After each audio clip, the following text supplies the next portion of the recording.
Does the president see himself as a king? The president views himself as the president of the United States of America. Of course the president supports peaceful protests. What a stupid question. You mentioned foreign flags being blown during these protests. There are protest activities being organized for this weekend. Part of it are Democrats saying they want to reclaim the American flag. It's also being titled No King's Day.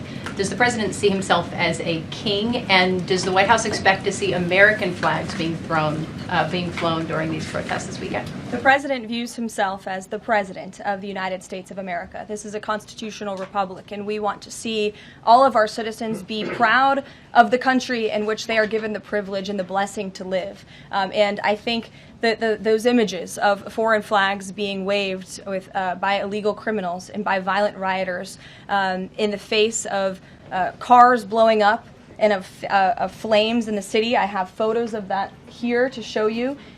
With this violence and destruction that occurred is an image that Governor Gavin Newsom owns. This is his city, and President Trump saw these images, and he said that is not going to be accepted or tolerated, and hence why he deployed the National Guard and United States Marines who have helped to quell that. Warned that any protests on Saturday would be met with force. Can you clarify what kind of protest President Trump does support or find acceptable?